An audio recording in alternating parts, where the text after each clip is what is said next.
Is our languages merely just a form of communicating to one another? Is that all you lose?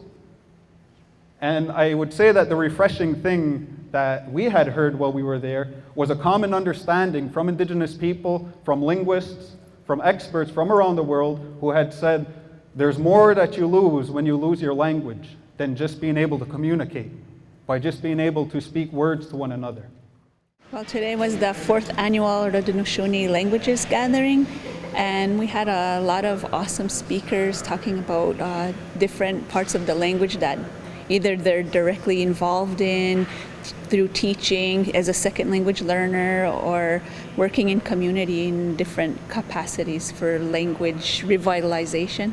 So the speakers were a really nice range of speakers talking about from teaching language and methodologies and best practices towards the afternoon. It kind of led into motivating second language speakers in really aiming for high proficiency, setting goals, and bringing it back to remembering why we have to really work so hard to have our language continue to the next generations. We have 4 new language initiatives that are going on in the school. What we have to do is we always have to ask ourselves, how can we encourage the students to speak? Because we hear it a lot, we see it a lot, that the language is becoming a subject and it's just in the classroom. And we really need to start looking at, we got to get away from that now, because it's the only place if you're hearing it in the classroom. So we had to take a look at that and what can we do. And so we need to include teachers, family members, and peers in order for things to build, in order for things to grow, because it can't. So I got a phone call from Gahde to ask if I was interested in to present like on survival schools aspect of like how we incorporate culture and language like into the school and what do we do. And I agreed, and so we took our department and what do we offer? Well, obviously language, grammar and structure, but the cultural aspect as well. And so I touched on that. Well, we had 4 different language initiatives this year, and it's still going on for the most part. We did a red sheet initiative, and it was to encourage the students to speak the language in other classrooms besides the subject, because that's where we notice it's becoming just a subject language. And it was just really nice to hear it in the hallways and stuff. They were supposed to receive House League points, but nobody handed in their sheets, but the positive thing was they were using the language. And there's been like a small shift in the feeling, the atmosphere, or whatever. It just feels like the students and the staff are more open to using it, to hearing it. All the students were making Ostowagoa, but then as I started to learn that the girls were making the small box turtle rattle, and we started learning about planting songs and when the men are using Ostowagoa.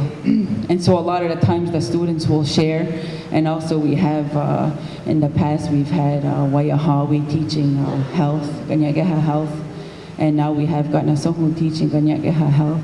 So it's always good to have, we're playing back and forth on the same topics. So this year, a lot of them knew a lot about medicines, and they talked about Hadu. Well, actually, this is my 3rd time I've been invited to come and speak for the language gathering,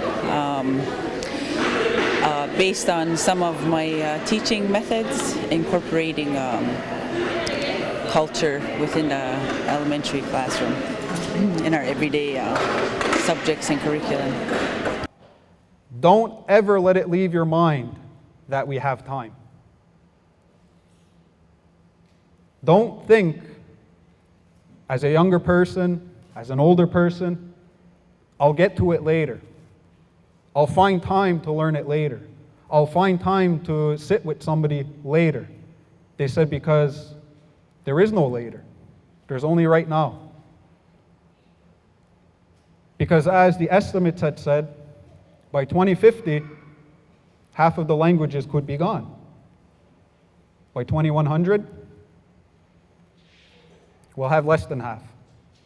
So we always need to have that at the back of our mind, not as a source of fear, but as a driving force for our communities, for our people, to say, we need to work even harder today. We need... With the strategic plan, with the work that Donna Goodleaf and Morgan Phillips had done, working with the different schools about what our needs are, the common thing that's coming back from everybody is that language and culture is needed more within our system. And not just as like a subject that happens an hour here, an hour there, or you have math and then you put some feathers on it to give it this traditional flair, but it's really looking at coming from the base of being who we are and then building from there. And so how our curriculum is gonna grow out of our foundation of who we are as Haudenosaunee people.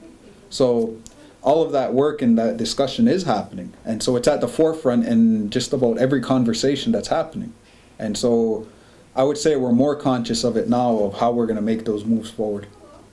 I think once we hear it in the streets, once we hear it just going to the stores, once we're doing our banking, just every day, and we hear it and we see it, then we'll know we're in a safer place. But right now, it seems to be limited to schools, when we're with our elders, when we're at the Longhouse. It's in places right now, and we need to get it out of those places and community-wide. Now, this generation needs to ask, what's the next big step we need to take to ensure the survival of our language, the survival of our people, the survival as Kanien'keha into the future? And hopefully, if they need to call another expert meeting, what we bring forward will be even better news from our people. There's a lot of Indigenous people out there who it might seem too late for them, but for us it's not. It's not too late.